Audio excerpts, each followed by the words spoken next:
países fuera de España, y bueno, yo creo que es un privilegio tenerle aquí con nosotros. Le cedo directamente la palabra a José Manuel, después intentaremos hacer un pequeño debate. Buenos días. ¿Me escucháis? Bien. Buenos días, gracias por la invitación. Sigo siendo periodista. No he dejado de serlo. Yo no sé cómo periodista. ¿Acercarlo más o sube el volumen? Sube el volumen o acercarlo más, porque soy un poco bajo. ¿Así? Soy un poco bajo, para allá soy un poco bajo, ¿no? ¿Sí? Bueno, entonces lo acerco y así... Es un poco mejor. Decía que no sé si preferís que yo primero hable y luego hacemos un coloquio o que vayamos interrumpiendo la exposición según si queréis plantear algo a vuestra disposición, pero en principio yo iba a hacer primero una exposición porque a lo mejor de lo que yo voy a hablar no coincide con lo que os interesa más plantear, pero bueno, como la palabra economía estaba vinculada al tema de la información como título de la convocatoria, yo empezaría diciendo que desde el comienzo, al establecerse los sistemas de medios de comunicación, ha habido siempre tres ingredientes que el poder ha manejado, presionando más o menos a través de cada uno de ellos para lo que en definitiva es el control de la información como corazón de la lucha política. Y esos tres ingredientes han sido la economía, los recursos económicos, la legislación y la tecnología. Fundamentalmente, según la tecnología ha ido evolucionando, han ido adaptándose los otros mecanismos, el de los recursos económicos y el de la legislación. Paradójicamente, según la tecnología iba poniendo a disposición de una mayor cantidad de seres humanos las posibilidades de democratizar la participación y el acceso tanto a la información como a los medios, decía que paradójicamente, según la tecnología iba ofreciendo más facilidades, iba abaratando los costes, iba democratizando ese acceso,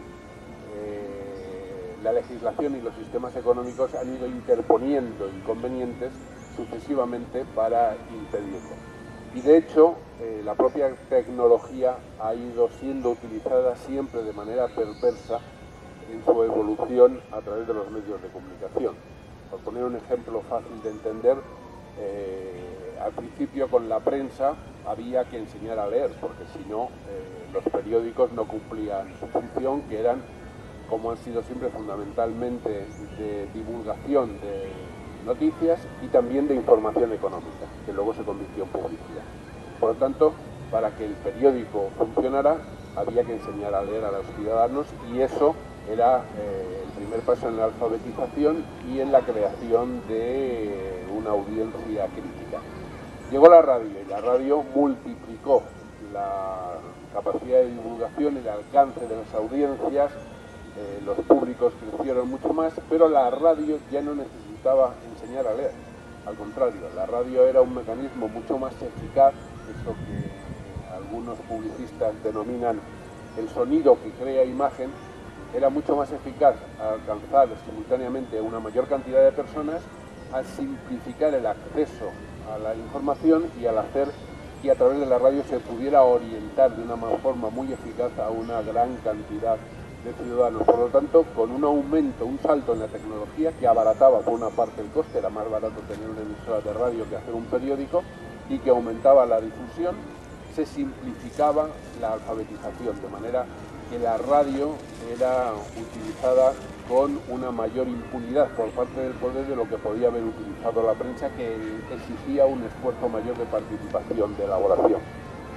Y llegó ya con la televisión la era del poder, de la fascinación de la imagen, que no solamente no necesitaba alfabetización, sino que la televisión se fortalecía como mecanismo de divulgación de mensajes con tantas orientaciones, ya sean políticas o sean económicas y comerciales. Se fortalecía la capacidad de la imagen y la fascinación, de manera que se iba más a los sentimientos, a las emociones sobre todo, que a la información. Con lo cual vemos ya que de entrada la tecnología se utiliza de manera perversa y se va simplificando la capacidad crítica de la audiencia. La combinación de la tecnología, de la legislación y del acceso a los recursos económicos, si se hubiese planteado de una forma democrática, podría haber permitido los tres ingredientes que deben ser fundamentales en un sistema democrático de comunicación,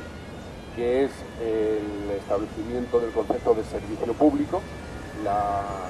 información debería estar al mismo nivel de los 5 servicios públicos fundamentales: la educación, la sanidad, la justicia, la seguridad y la información. Estos son los servicios públicos fundamentales que muchas veces se nos olvidan cuando reclamamos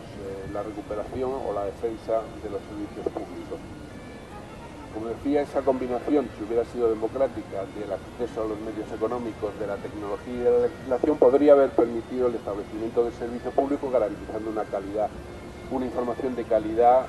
con un acceso generalizado. Al mismo tiempo,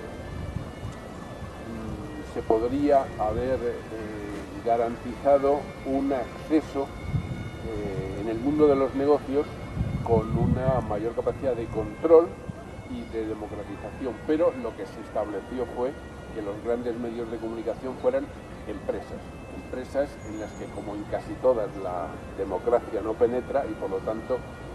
a mí siempre cuando me preguntan ¿y cómo funciona un medio de comunicación y por qué hace esto, otro? Yo siempre contesto lo mismo: ¿tú dónde trabajas? ¿En tu empresa hay un funcionamiento democrático? No, pues en los medios de comunicación sucede exactamente lo mismo. Y en tercer lugar, que hubiera sido lo más importante, el abaratamiento de la tecnología y una buena legislación hubiera permitido el desarrollo de las iniciativas sociales. Es decir, que la inmensa mayoría de los ciudadanos hubieran tenido la oportunidad de tener acceso a la información y de tener acceso a los medios, ya fuera a través del servicio público, ya fuera a través del establecimiento de sus propios medios de comunicación. En 1975, por situarnos en lo que ha sido desde la transición el escenario de los medios de comunicación en España, decía que en mil... El volumen, la receta del volumen. Un poco más cerca. El volumen, ¿no hay volumen? ¿Tiene más? Está al tope. Ahí mejor. Decía que en España coincidió en 1975 con el inicio de la transición que lo que fue el primer gran poder de la globalización, la Comisión Trilateral, estableció a través de uno de sus documentos más conocidos, estableció lo que consideraba un principio fundamental para evitar lo que ya entonces se denominaba el exceso de la democracia, los excesos de la democracia. ¿Cómo se podía intervenir desde los poderes? Pues limitando, controlando el acceso a la información. Esa fue una política generalizada que se fue transformando según se desarrollaba la tecnología en todo lo contrario, pero con los mismos objetivos. Es decir, se pasó de restringir la divulgación de determinadas informaciones a convertir la información en una cascada de ruidos, de aparentes noticias, en una inundación de datos que producían una sensación de agobio más que una sensación de conocimiento. La información que sirve, la información útil, es aquella que se convierte en conocimiento, es decir, la información que se recuerda, que se convierte en conocimiento y que por lo tanto permite establecer criterios de interpretación de la realidad y de actuación sobre ella. Bueno, aquel documento famoso de la Trilateral sobre los excesos de la democracia se convirtió posteriormente en dos vías. Una, la acumulación de poder en grandes corporaciones de medios de comunicación y el hecho de inundar a las audiencias y a los públicos de una gran cantidad de supuesta información,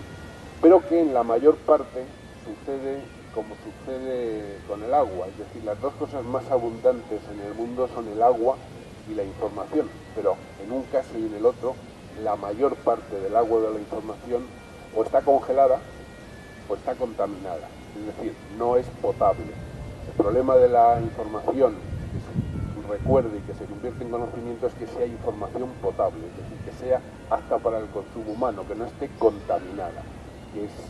lo que se ha producido en la medida que simultáneamente se controla una parte de la información y se inunda con otra, pero que no es potable, que es contaminada, que es información venenosa. En el caso de España hemos visto cómo en todo el proceso de la transición se ha ido estableciendo un sistema de medios de comunicación que tuvo, como la propia transición, un comienzo basado en algunas mentiras, ¿no? Y uno de los dos argumentos más tramposos que en la transición se utilizaban desde el principio era que la transición demostraba la gran madurez política del pueblo español, cosa imposible después de 40 años de dictadura. Y por otra parte, la gran contribución al proceso de democratización de los propios medios de comunicación, cosa que tampoco fue cierta, más allá del esfuerzo de determinados periodistas o grupos editoriales durante un cierto tiempo, porque los medios, en la medida en que se iban convirtiendo en empresas y que tenían mayor capacidad de influencia y mayor poder, se iban transformando en empresas, esas empresas en corporaciones, y se iban estableciendo redes que comunicaban los periódicos con las radios, con las emisoras de televisión, con las editoriales, con las empresas de marketing, en lo que se llama la integración vertical y horizontal, es decir, tener medios parecidos en distintas localidades y tener luego medios diferentes, pero siempre del ámbito de la comunicación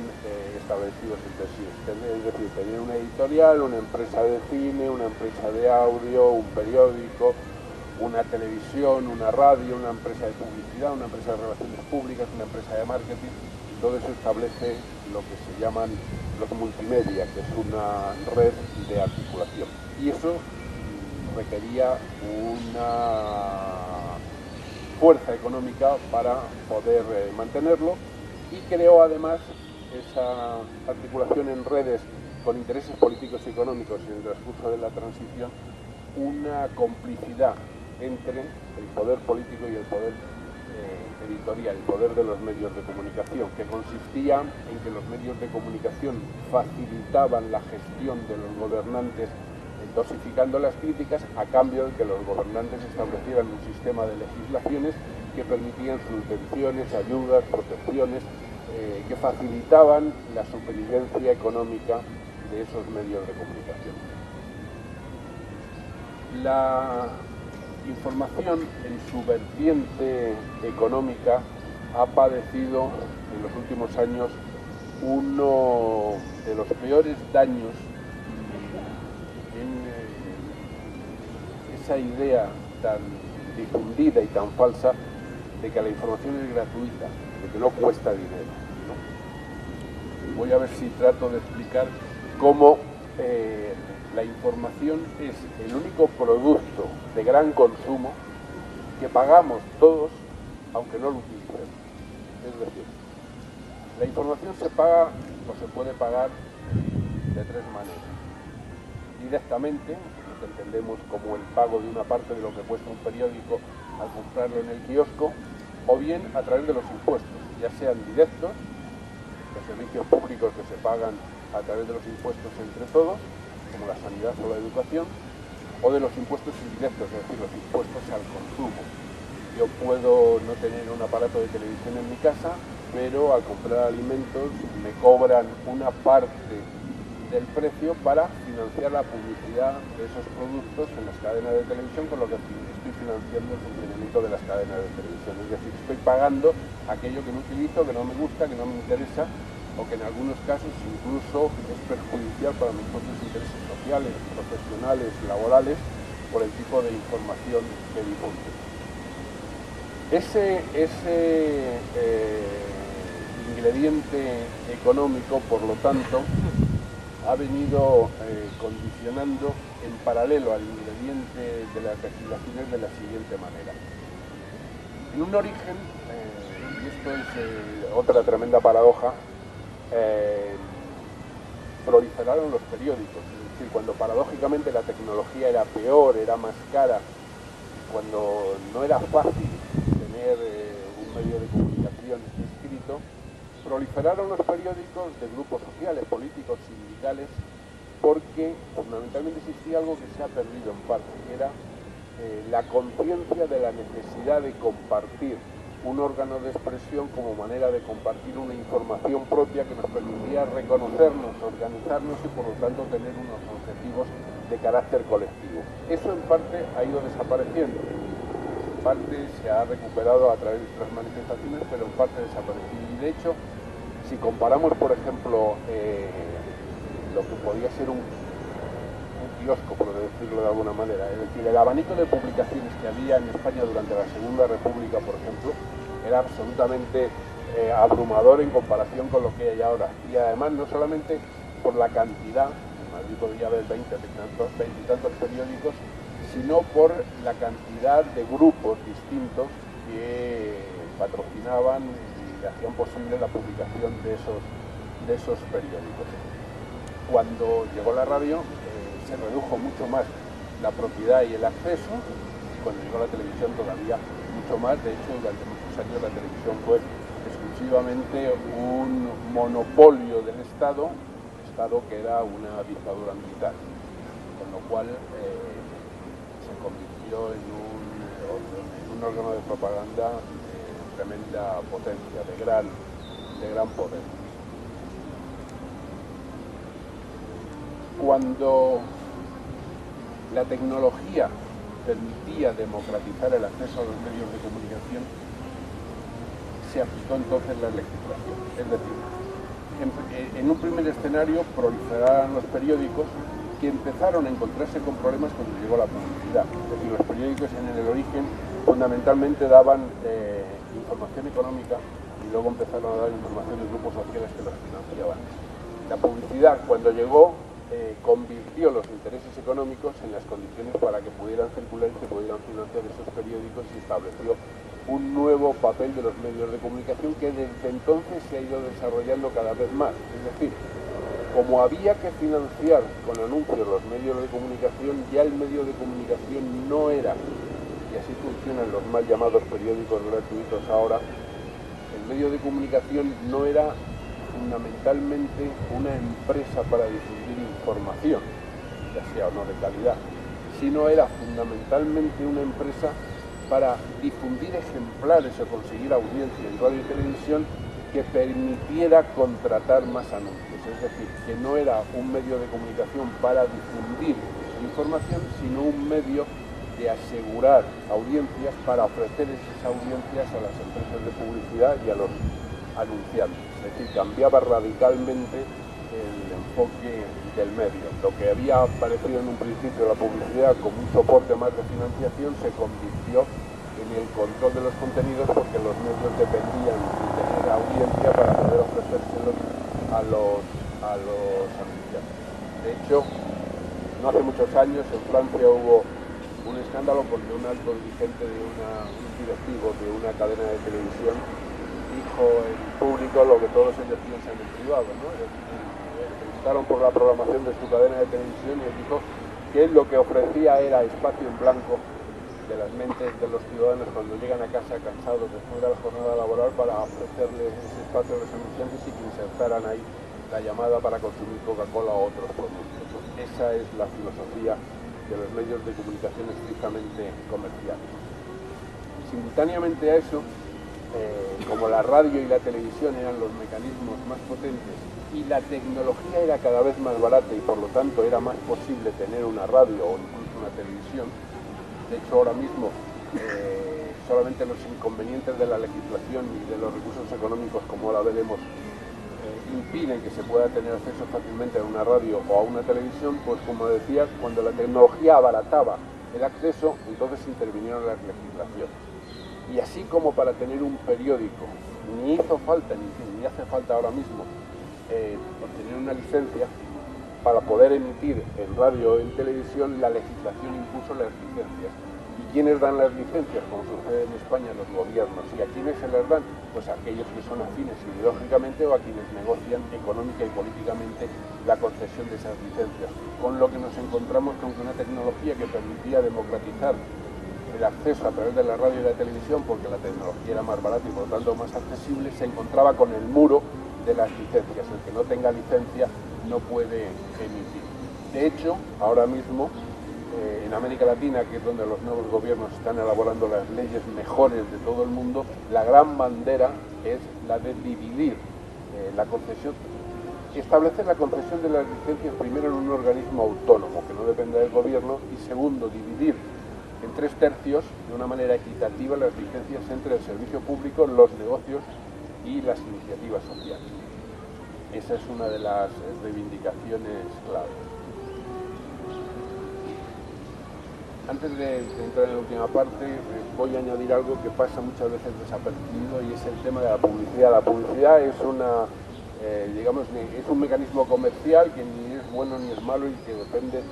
cómo se utilice. En principio era una forma de dar a conocer los productos para invitar a su consumo y se fueron convirtiendo cada vez más en una manera de influir sobre los medios para condicionar los contenidos. Por lo tanto, entró a contaminar, a envenenar, a hacer no potable por los intereses comerciales la publicidad de los contenidos de los periódicos. De hecho, los periódicos hoy prácticamente primero se diagraman colocando la publicidad y luego se establecen los huecos para la información, ¿no? Se hace a la inversa de cómo la audiencia cree que se establece. Bueno, con la publicidad pasó igual que ha pasado con la política en casi todos los gobiernos de acoso al servicio público, de bloquear las iniciativas sociales y darle impunidad a las empresas comerciales. Y es que con la publicidad, si se adjudicara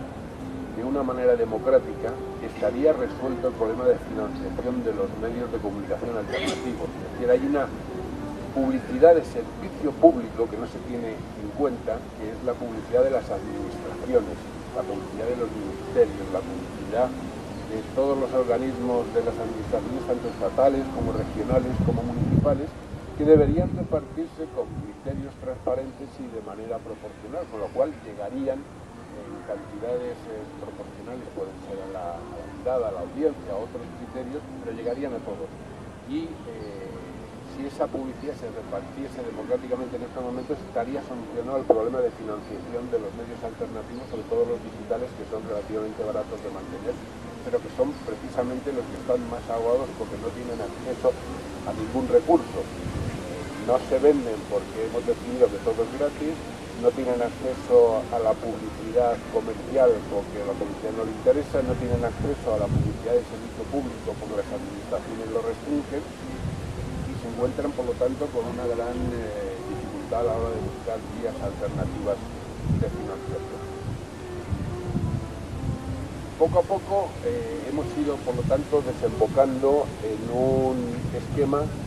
a la inversa de lo que la tecnología y la democracia podrían permitir. Cada vez hay menos servicio público y se desprestigia más, cada vez hay una mayor impunidad para las empresas comerciales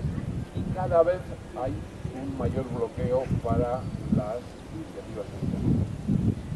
Yo he traído para luego os lo dejaré para el que le interese un vistazo, si queréis reproducir los dos documentos que son muy interesantes y que están teniendo muy poca difusión, que son en estos momentos donde se están elaborando legislaciones más progresistas sobre los medios de comunicación y su democratización es en América Latina. La legislación mejor hasta ahora es la de Argentina, seguida probablemente de la de Ecuador. En Uruguay también hay una nueva legislación, se está mejorando en Venezuela, en Bolivia, Brasil ha empezado a dar los primeros pasos, pero es un ingrediente estratégico y estructural de las políticas de democratización en América Latina. Y curiosamente, por primera vez en un proceso de negociación de una guerrilla con un gobierno, en el caso de Colombia, de las FARC, por primera vez los insurgentes han introducido la propuesta de democratización de los medios de comunicación. Y han hecho el mejor documento que ha hecho jamás la izquierda en ningún otro proceso, ya sea de gobierno o de oposición. Un documento que os voy a dejar aquí, una copia para que le echéis un vistazo. Y simultáneamente en España, en el escenario donde podríamos dar un paso que sirviera de ejemplo para introducir esos mecanismos de democratización de los medios de comunicación, el Foro Andaluz de la Comunicación ha hecho un documento que ha mandado al gobierno andaluz, porque en el programa del gobierno de coalición de Izquierda Unida y del PSOE existe el compromiso de hacer una nueva ley audiovisual, y sería esta la oportunidad de demostrar cómo se pueden hacer las cosas de otra manera, pero desgraciadamente no está en las prioridades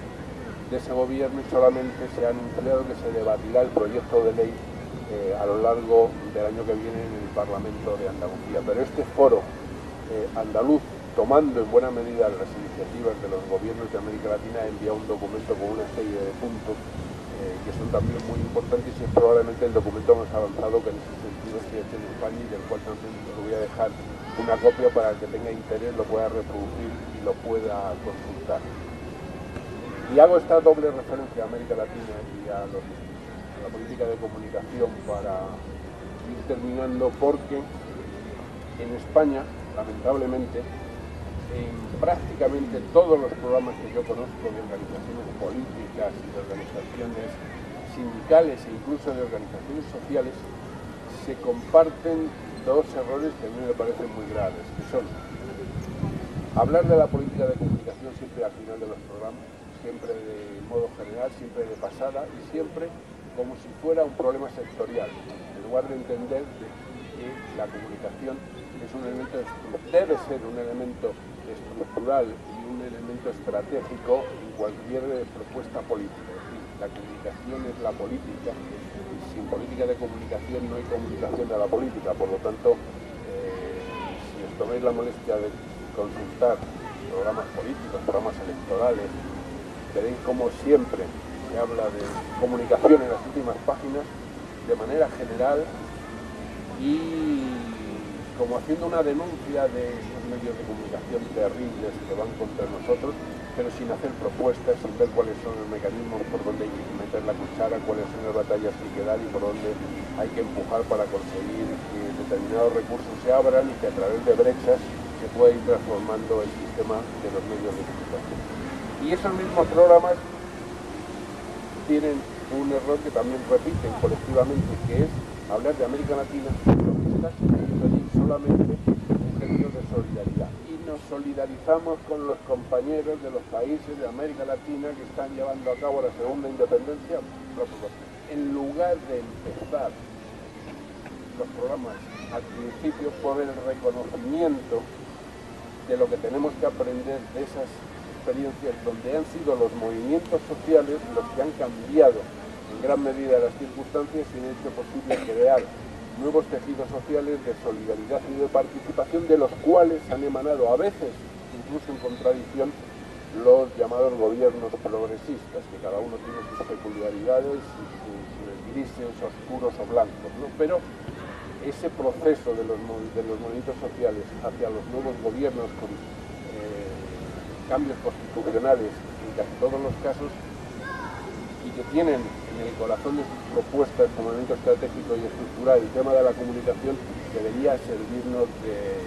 referencia, por lo menos de reflexión. Pero en los programas, desgraciadamente en España, se sigue padeciendo el mal del eurocentrismo, se habla solamente en términos de solidaridad de América Latina, poco se conoce de lo que de verdad están haciendo,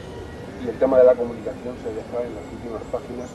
casi de soslayo, y para acumular programa tras programa siempre lugares comunes, términos generales y denuncias que no plantean auténticos procedimientos de búsqueda de esfuerzos para cambiar las cosas. Dicho esto, y como el titular al principio era lo de la economía de la información, termino en la red, en un nuevo escenario, ¿no? Cuando llegó Internet nos dijeron que era la democratización universal y definitiva del acceso a la información. Y pasados unos cuantos años comprobamos dos cosas. Una, que no ha servido para algo que la UNESCO lleva pidiendo desde hace 50 años y que ningún gobierno prácticamente ha puesto en marcha, que es la necesidad de alfabetización en medios de comunicación. Es decir, ya no vale solamente saber leer y escribir, ahora hay que saber manejar, entender y criticar los medios de comunicación. Hay que saber cómo funcionan los medios de comunicación para que los medios de comunicación puedan ser mecanismos de control del poder y no como ahora mecanismos del poder para controlar a los ciudadanos, y para eso hace falta la alfabetización mediática, la alfabetización en comunicación, que los chavales desde la escuela, pasando por el instituto y llegando a la universidad, los estudiantes sepan cuáles son los mecanismos de los medios, cuáles son sus trampas, sus trucos, cómo hacen para colocar de contrabando la opinión disfrazada de información, cuáles son los intereses económicos vinculados a las empresas de información, las estructuras internacionales y, en resumidas cuentas, conocer un lenguaje para que podamos conseguir información potable, información no contaminada, información que no sea venenosa. En segundo lugar, vemos que a pesar de las posibilidades de la tecnología y a pesar de la gran herramienta que supone como elemento de comunicación, de establecimiento de complicidades, de establecimiento de redes sociales, de establecimiento de convocatoria, de mecanismos de participación, de intercambio de información, sin embargo, para la inmensa mayoría de las poblaciones todavía esa tecnología no es nada más que una auténtica cascada de ruidos, de supuestas noticias, pero sigue haciendo, y es cada vez más necesario, sigue haciendo falta el proceso básico que convierte a la información en potable, la información en conocimiento, es decir, la selección, el resumen, la elaboración, y para eso hace falta medios de comunicación. Y en tercer lugar, Internet ha difundido el criterio de que la información debe ser gratuita. La información es algo que cuesta dinero y cuesta esfuerzo. Es decir, para informarse hay que tener recursos, hay que tener tiempo y hay que dedicar esfuerzo para conseguirlo. El tema económico es fundamental, pero también lo es la distorsión y la fragmentación. Les pongo un ejemplo. La experiencia de Público demostró que un periódico puede sobrevivir si los lectores lo compran y si los lectores lo pagan. Si lo que hacemos es simplemente consumir a través de Internet, en la web del periódico, información gratuita, pues puede irse al carajo cualquier iniciativa. Aquel periódico desapareció porque no consiguió créditos e inversiones para aproximadamente entre 3 y 5 millones de euros. Mientras, una corporación como Prisa sobrevivía con su poder y sus relaciones con el poder, acumulando una deuda de 5.000 millones de euros. Es decir, si los poderes financieros quieren mantener la existencia de una empresa de comunicación en complicidad con el poder, endeudada hasta las orejas, no tiene ningún inconveniente en hacerlo, porque además ese endeudamiento lleva a lo que ha llevado a Prisa, a tener que vender la mayor parte del negocio a una empresa de estas de fondos de inversión de Estados Unidos, o incluso una parte se la tuvieron que vender al propio Berlusconi, dirigente político italiano, al que el país critica en sus editoriales, pero con el que ha establecido negociaciones para sanear su deuda. El país todavía sigue teniendo unos 3.500 millones de euros de deuda y los bancos siguen sosteniéndolo. Bueno, hay que buscar fórmulas para que una vez que nos convenzamos de que es imprescindible tener nuestros propios medios de comunicación, que hay que defender el servicio público, pero también tener medios de iniciativa social, hay que convencerse de que hay que buscar maneras de financiar, maneras de pagar el trabajo que se hace, maneras de pagar, porque si no nos seguiremos encontrando con que se produce una avalancha de información que no somos capaces de filtrar y que al final produce pues lo que sucede con Internet. Es decir, Internet mayoritariamente, aparte de que la red se utiliza en un porcentaje entre un 60 y un 70% para los negocios y el entretenimiento, en el acceso a la información lo que normalmente se hace, y como se dice en la terminología, es navegar, pero pocas veces bucear. Es decir, al final, para tener acceso a la información hay que leer. Y el leer en diagonal y el surfear en Internet te puede permitir aparentemente saber de mucho, pero no enterarte de nada. Y eso debilita mucho a la izquierda las organizaciones sociales, sindicales y políticas a la hora de realizar una determinada intervención social. No es fácil buscar un mecanismo de financiación, pero a esa dificultad se añade además el proceso de fragmentación al que antes me refería. Cuando Público colapsa como periódico en papel, de la entraña de ese grupo de trabajadores surgen 4 digitales. Claro, con ese proceso de segmentación al final también lo que se produce es una especie de autismo, es decir, en una gran cantidad de oferta en la red, cada uno lee solamente aquello que le gusta leer, nada más que lo que le apetece que le digan y lo que le apetece escuchar, y pocas veces confronta y establece posibilidades de debate, de conocimiento por acumulación y contraste, y por lo tanto de establecer la posibilidad de síntesis, de acercamientos, de aproximaciones, y eso desde el punto de vista de la información que se convierte en conocimiento nunca es bueno para procesos de unidad como los que se están buscando ahora mismo en este país, por ejemplo. Terminaría, si os parece,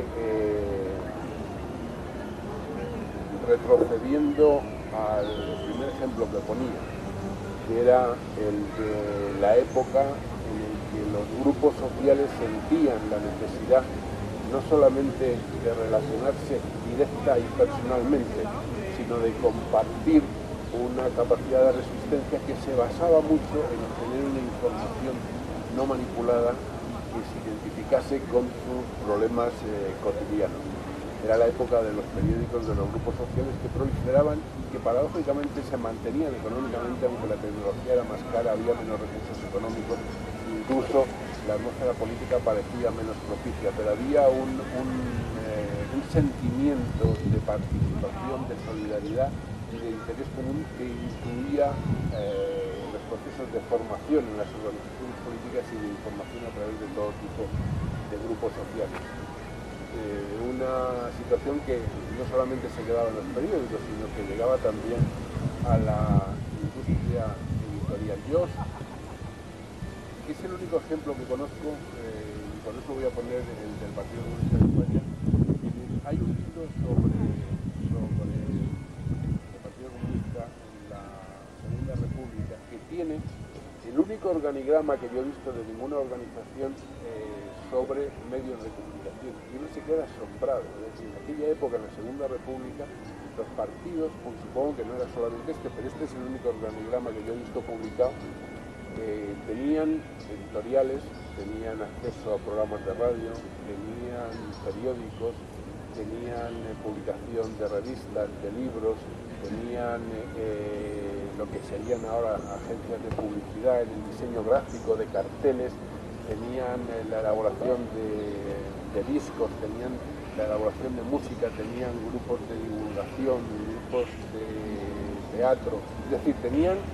una estructura de cultura y de comunicación que nunca jamás ha vuelto a tener un grupo político con ese alcance después de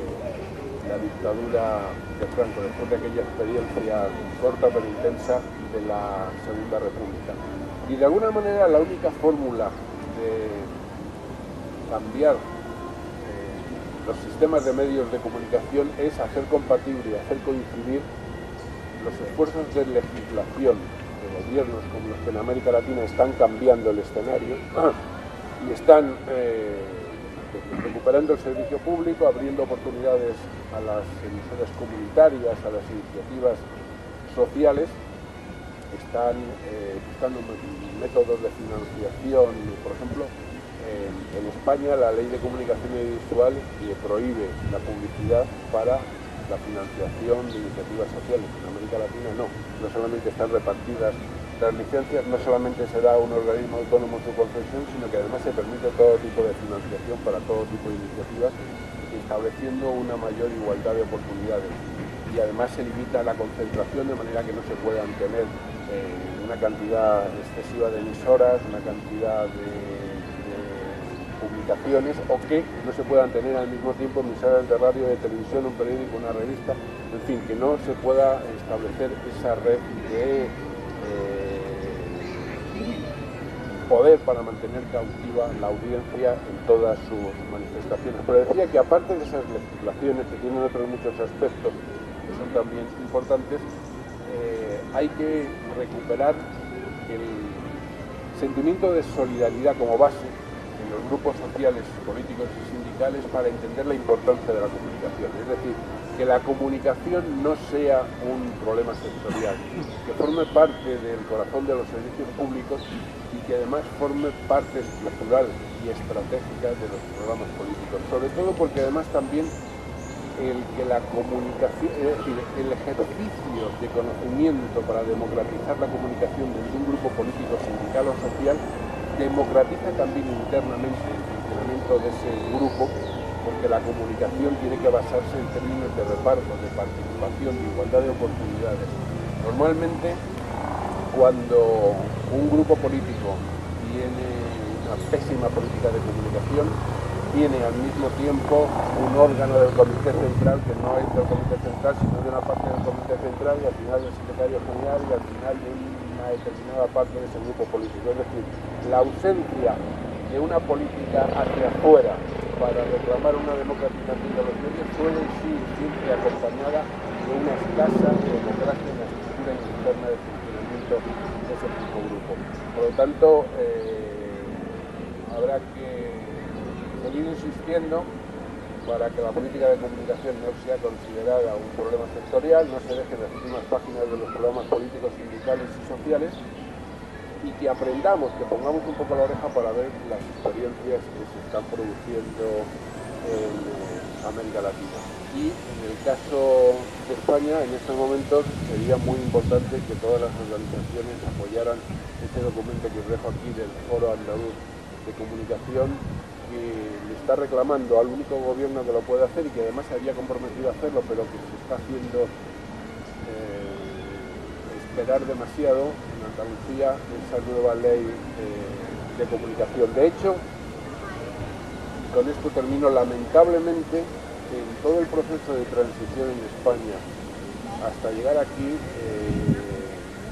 la política de comunicación ha sido una asignatura pendiente de las organizaciones políticas, sindicales y sociales, y nunca ha habido un auténtico reconocimiento de la importancia que ese ingrediente tiene, y nunca ha habido una auténtica movilización, un auténtico interés. Y al final lo que se ha hecho ha sido o resignarse denunciando a esos medios de comunicación cabrones que les hacen la vida imposible a la izquierda, o lo que es casi tan malo y peligroso, limitarse a la política corta y